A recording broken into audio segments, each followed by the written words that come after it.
Deduction under section 80 CCD అనగా స్థూలమత ఆదాయం నుంచి సెక్షన్ 80 CCD ప్రకారంగా తగ్గింపు మొత్తం గురించి నేర్చుకుంటాం అన్నమాట. ఇప్పుడు మనం దీంట్లో సెంట్రల్ గవర్నమెంటు అలాగే ఇతర ఉద్యోగులు ఈ యొక్క డిడక్షన్ పొందడానికి అర్హులవుతారన్నమాట.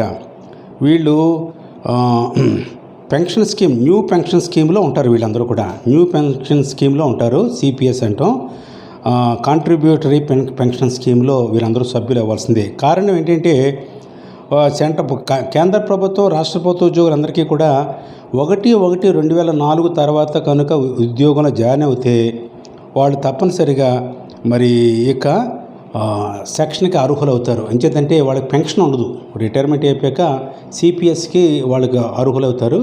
కాంట్రిబ్యూటరీ పెన్షన్ స్కీమ్లోనే వాళ్ళు అర్హులు. వాళ్ళకి 10% ఆఫ్ ది శాలరీ తమ జీవితంలో చెల్లిస్తారు. 10% ఆఫ్ ది శాలరీ ప్రభుత్వం వారి తరపున మరి చెల్లించడం జరుగుతుందన్నమాట ప్రతీ నెల. ఇక్కడికి వచ్చేప్పటికి 80 CCD ప్రకారంగా ఎలాగ అర్హులవుతారంటే 10% ఆఫ్ ది శాలరీ రాష్ట్ర ఉద్యోగి చెల్లిస్తున్నాడు. అలాగే 10% ఆఫ్ ది శాలరీ ప్రభుత్వం చెల్లిస్తుంది కదా. ఈ రెండు కలుపుకుంటే ఇంచుమించులో 1,50,000 మించకూడదండి. 1,50,000 మించకుండా కనుక్కుంటే 80 CCDకి అర్హులవుతారు. 1,50,000 వరకు అర్హులవుతారు అన్నమాట. తర్వాత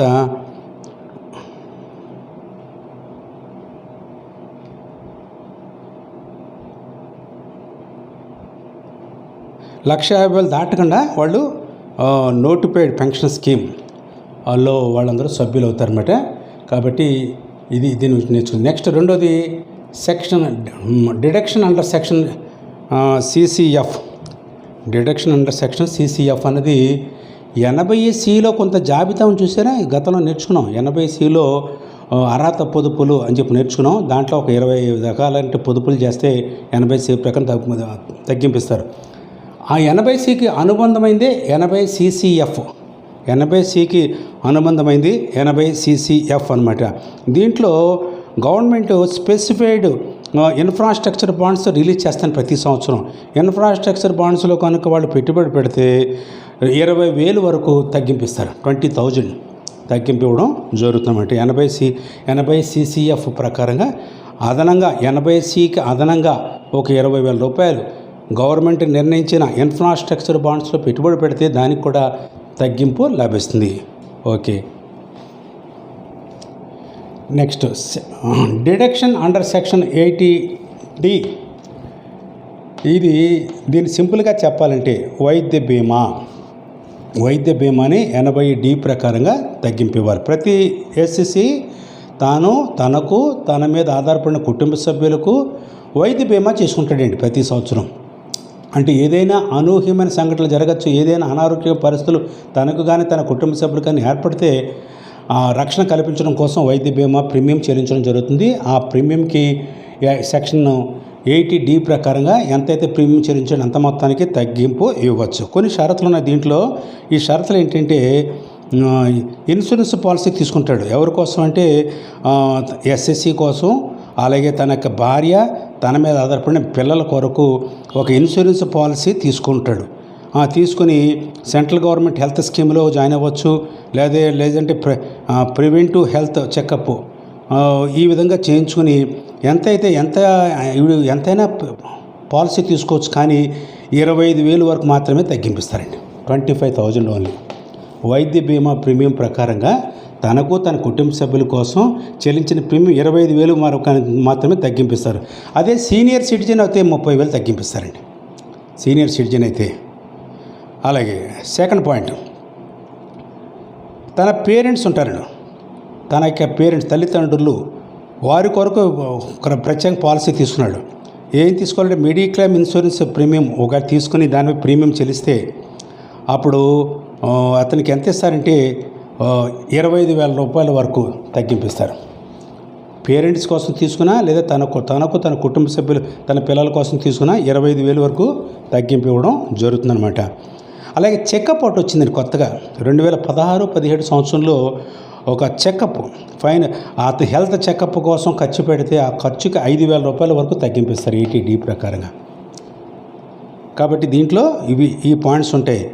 ఒకటి, తనకు తన కుటుంబ సభ్యులకు తీసుకున్న ప్రీమియంకి 25,000, పేరెంట్స్ కోసం తీసుకున్న పాలసీ మీద 25,000, చెకప్ కోసం 5,000 వరకు తగ్గింపు ఇవ్వడం జరుగుతుందన్నమాట. Next 80DD, section 80DD. దీంట్లో ఏంటంటే వైద్య బీమా ఖర్చులు అని చెప్పచ్చు. దీన్ని ఇందాక వైద్య బీమా అనుకున్నాం, ఈసారి వైద్య బీమా ఖర్చులు 80DD. ఏం ఖర్చులు అంటే తనకు కానీ తన మీద ఆధారపడిన హ్యాండిక్యాప్డ్ ఉంటారు కొంతమంది, అంటే ఫిజికల్లీ ఛాలెంజ్డ్ లేదా ఫిజికల్లీ డిజేబుల్డ్ అంటాం. కాబట్టి అంగవైకల్యం కలిగినటువంటి కుటుంబ సభ్యులు ఉంటే, అలాగే రిలేటివ్స్ ఉంటే, వారి కొరకు ఇతను ఏం చేస్తాడంటే వైద్య బీమా కోసం ఖర్చు పెడతాడు, వైద్యం కోసం ఖర్చు పెడతాడు. కాబట్టి వైద్య బీమా ఖర్చులు, ఈ ఖర్చులు ఎలాగంటే అసలు డిజేబిలిటీ, తన మీద ఆధారపడిన కుటుంబ సభ్యులు అంగవైకల్యం చెందిన కుటుంబ సభ్యుల కొరకు ఖర్చులు చెల్లించాడు వైద్యం కోసం. దీనికి కండిషన్స్ ఉన్నాయి. అంగవైకల్యం 40% లోపు ఉంటే అతనికి తగ్గింపు ఇవ్వరండి. అంగవైకల్యం 40% నుంచి 80% వరకు ప్రభుత్వం నిర్ణయిస్తుంది. ప్రభుత్వం చెక్ చేస్తారన్నమాట అంగవైకల్యాన్ని. 40 నుంచి 80% వరకు ఉంటే 75,000కు ఆ ఖర్చులు తగ్గింపిస్తారు. అదే 80% కన్నా పైబడి ఉంటే, 80% పైబడిన తన కుమారుడికి లేకపోతే తన తండ్రికి అంగవైకల్యం 80% పైబడి ఉందండి, అతని కోసం వైద్యం ఖర్చులు చెల్లించాడు, హాస్పిటల్ ఖర్చులు చెల్లించాడు, అప్పుడు 1,25,000 ఇస్తారండి. 1,25,000. ఓకే. కాబట్టి 80DD అనగా వైద్య బీమా ఖర్చులు అని చెప్పి మనం అర్థం చేసుకోవాలి. అంటే ఎవరికంటే తన మీద ఆధారపడిన అంగవైకల్యం కలిగిన కుటుంబ సభ్యుల కోసం చెల్లించిన ఖర్చులు. 40 నుండి 80% అయితే 75,000, 80% పైబడితే 1,25,000 ఖర్చులకి తగ్గింపిస్తారు సెక్షన్ 80DD ప్రకారంగా. ఓకే. నెక్స్ట్ 5వ పాయింట్ మనకి డిడక్షన్ అండర్ సెక్షన్ 80DDB అనగా తగ్గింపు.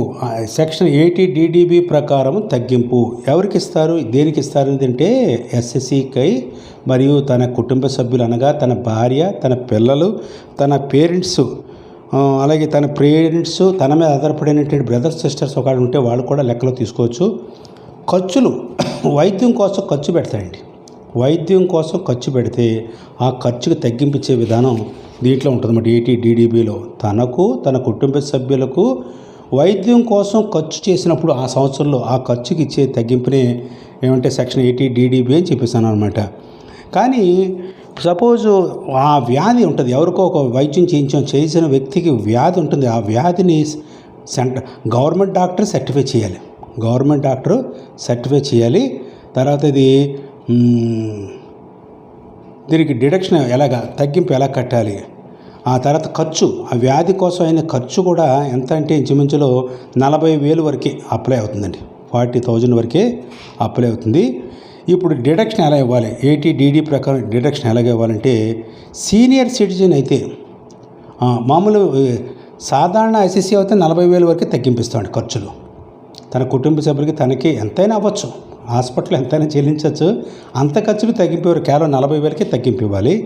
ఇంకా సీనియర్ సిటిజన్ ఉంటారు. సపోజ్ సీనియర్ సిటిజన్ అంటే 60 సంవత్సరాలు దాటిన వాళ్ళకి ఎంత అంటే వాస్తవంగా అయిన ఖర్చులు ఉంటాయండి. ఆ ఖర్చులు 60,000 దాటకుండా ఉండాలి. వాస్తవంగా చెల్లించిన ఖర్చుల్లోంచి బీమా క్లెయిమ్ ఉంటుంది, కొంత బీమా క్లెయిమ్ పొందుతారు వాళ్ళు, తీసేసిన తర్వాత మిగతా మొత్తాన్ని ఈ 80DDB ప్రకారం తగ్గింపిస్తాం. అలాగే సూపర్ సీనియర్ సిటిజన్స్ ఉంటారండి, 80 సంవత్సరాలు దాటిన వాళ్ళని ఏమంటారంటే సూపర్ సీనియర్ సిటిజన్స్. వాళ్ళు వాస్తవంగా చెల్లించిన ఖర్చులు, వైద్యం కోసం చెల్లించిన ఖర్చులు 80,000 దాటకూడదు, 80,000 దాటకుండాను. దాంట్లోంచి ఇన్సూరెన్స్ కంపెనీ నుంచి వచ్చిన క్లెయిమ్ ఉంటుంది, 2 తీసేయాలి. తీసేసిన తర్వాత మిగతా మొత్తాన్ని 80DD ప్రకారం ఇవ్వాలన్నమాట. అర్థమైనట్టే కదా. సాధారణ ఎస్సీసీలకు 40,000 ఇవ్వాలి, సీనియర్ సిటిజన్కి అయితే 60,000, సూపర్ సీనియర్ సిటిజన్ అయితే 80,000 ఇవ్వాలి. బీమా క్లెయిమ్ మొత్తం ఉంటే దాంట్లో తీసేయాలన్నమాట. Next deduction under section 80E అండి. సెక్షన్ 80E ప్రకారంగా తగ్గింపులు ఏమి అని చెప్పంటే, ఎస్ఎస్సికి లేదా తన మీద ఆధారపడిన తన కుటుంబ సభ్యులు ఉన్నత విద్య కోసం పంపుతాడు. ఉన్నత విద్య కోసం పంపినప్పుడు ఖర్చులు ఎక్కువ అవుతాయి కాబట్టి బ్యాంక్ నుంచి అప్పు చేస్తాడు. బ్యాంకు నుంచి అప్పు చేసినప్పుడు అప్పుపై వడ్డీకి తగ్గింపు ఇవ్వాలి. సెక్షన్ 80E ప్రకారంగా ఎంత మొత్తమైనా సరే చేయొచ్చు అప్పు. ఇచ్చేతంటే డాక్టర్ని చదివించాలి, ఇంజనీరింగ్ చదివించాలంటే ప్రతిష్టాత్మకమైన సంస్థలో చదివించేప్పుడు చాలా ఖర్చు అవుతుందండి. కాబట్టి ఎక్కువ ఎంత ఖర్చు అయినా అంత ఖర్చు అప్పు చేస్తాడు, బ్యాంక్ అప్పు చేస్తాడు, బ్యాంక్ కూడా అప్పులు ఇస్తారు కదా. అప్పు మీద వడ్డీ సెక్షన్ 80E ప్రకారంగా తగ్గింపు ఇవ్వాలని ఇక్కడ సెక్షన్ 80E చెప్తుందన్నమాట.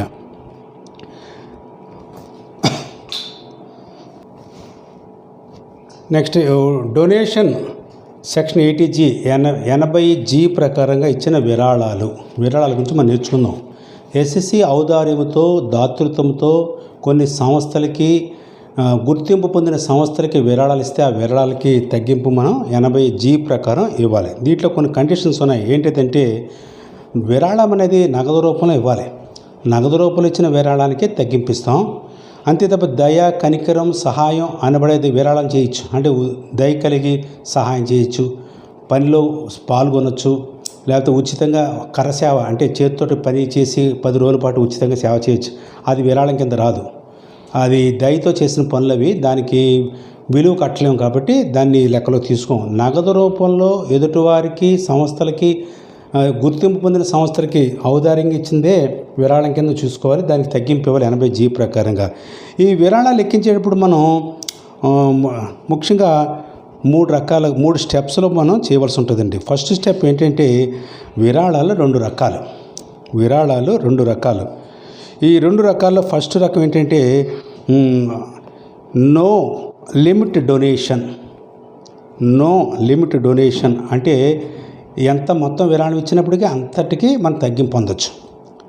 రెండో రకం విత్ లిమిట్ డొనేషన్, కొంతవరకే మన విరాళం ఇవ్వాల్సి ఉంటుంది ఆ సంస్థకి, అంతకు మించి ఇస్తే దానికి మళ్ళీ విలువ ఉండదు అన్నమాట. కాబట్టి no limit donation, with limit donation అనబడే 2 రకాలుగా విరాళాలు ఉంటాయండి. అలాగే నో లిమిట్ డొనేషన్లో ఇప్పుడు మనం వచ్చినప్పుడు నో లిమిట్ డొనేషన్ ఉంది కదా, దాంట్లో సపోజ్ 15,000 మనం విరాళం ఇచ్చామనుకోండి, 15,000కి తగ్గింపు వచ్చేస్తుంది.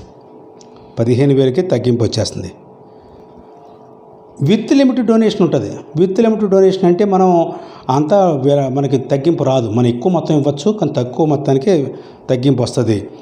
విత్ లిమిట్ డొనేషన్ కట్టేటప్పుడు ఎలా అంటే 2 అమౌంట్స్ తీసుకోవాలి. యాక్చువల్గా మనం వాస్తవంగా చెల్లించిన మొత్తము, అలాగే 10% of the gross total existed income, 10% of the gross total existed income 2 తీసుకుంటాం.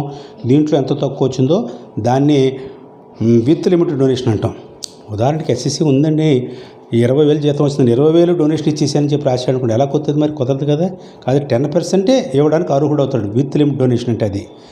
తర్వాత యాక్చువల్గా చెల్లించిన విరాళము అలాగే 10% ఆఫ్ ది శాలరీ రెండింటిలో ఏది తక్కువ అయితే దాన్ని విత్ లిమిట్ డొనేషన్గా లెక్కలో తీసుకుంటాం అనమాట.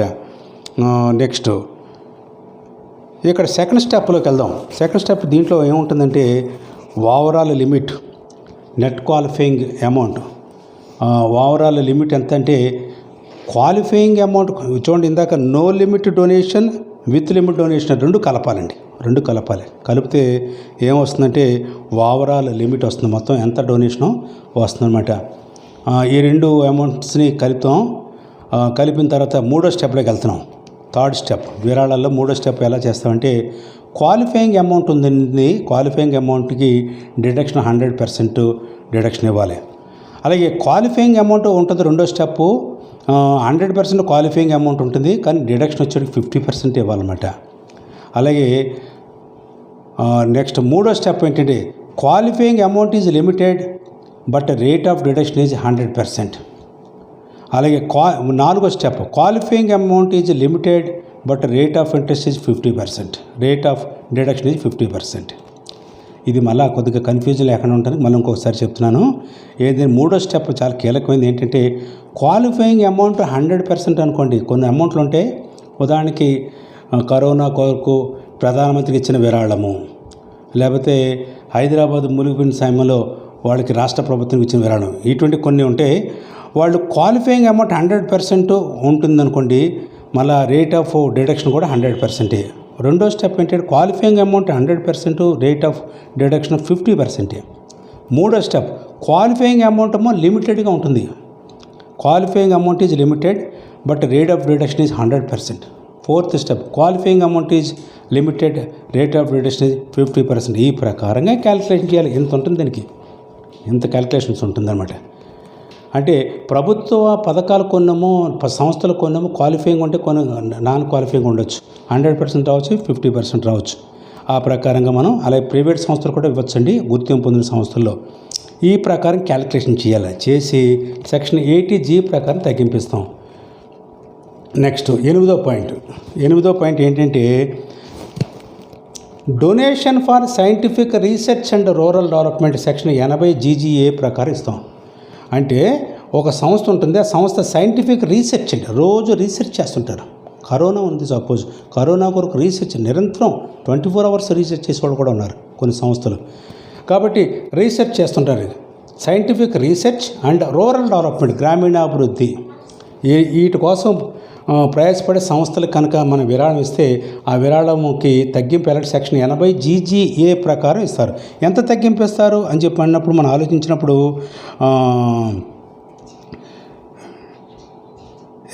మనం ఎంతైతే డొనేషన్ చేసామో అంత అమౌంట్కి తగ్గింపు వస్తుంది.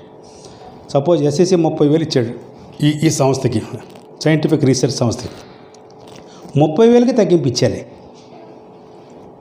ఇక నెక్స్ట్ పాయింట్లోకి వెళ్దాం. అదేంటంటే డిడక్షన్ ఆన్ సెక్షన్ 80GGC అన్నాడు కదా. ఓకే, SSC లోకల్ అథారిటీ లేదా artificial judicial person fully or partially funded by the government, అంటే ప్రభుత్వం చే నిర్వహించబడే సంస్థలు పూర్తిగా కానీ పాక్షికంగా కానీ, అలాగే లోకల్ స్థానిక సంస్థలు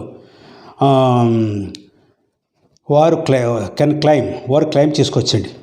claim for the contribution made towards political parties, అంటే స్థానిక సంస్థలు అలాగే ప్రభుత్వంచే లేకపోతే ప్రజలచే నిర్వహించబడే కొన్ని సంస్థలు లేదా పాక్షికంగా ప్రజలు నిర్వహించబడే కొన్ని సంస్థలు వాళ్ళు ఏం చేస్తారంటే పొలిటికల్ పార్టీస్కి డొనేషన్ ఇస్తారండి. పొలిటికల్ పార్టీస్కి ఎలక్షన్ టైంలో అటువంటి టైంలో ఇస్తుంటారు. ఎలక్షన్ టైంలో అప్పుడు ఇచ్చినప్పుడు ఈ సెక్షన్ 80GGC ప్రకారం తగ్గింపు ఇవ్వాలి. కానీ కండిషన్ ఏంటంటే రాజకీయ పార్టీలు ఇచ్చిన విరాళాలు కంపల్సరీగా చెక్కు ద్వారా చెల్లించాలి అతను. కాబట్టి చెక్కు ద్వారా చెల్లించిన విరాళానికి 100% మనం తగ్గింపు ఇవ్వడానికి అర్హత ఉంటుందన్నమాట. అది దీన్ని 80GGC అని చెప్పి పిలుస్తున్నాం. ఇక లాస్ట్ ఇది డిడక్షన్ అండర్ సెక్షన్ 80JJA అనగా సెక్షన్ 80JJA ప్రకారంగా తగ్గింపులు. ఇది కొద్ది విచిత్రంగా ఉంటుంది. ఏంటంటే జీవ వ్యర్థాలు తీసుకుని కంపోస్ట్ యార్డ్ లేదా కంపోస్ట్ వ్యర్థాలు తీసుకుంటాడండి.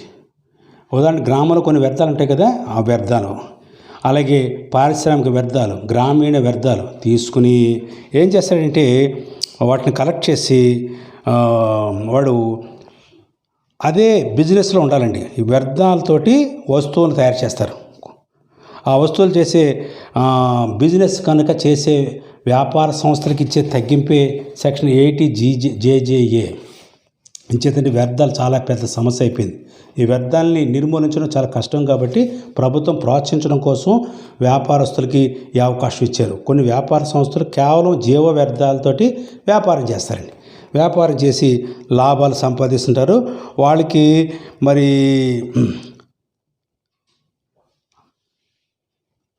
వ్యర్థాలని నిర్మూలన చేసి జీవ వ్యర్థాలను ఉపయోగించి కొత్తగా వస్తువులు తయారు చేసి లాభాలు సంపాదించే సంస్థలకి ఇచ్చే తగ్గింపు సెక్షన్ 80JJA అండి.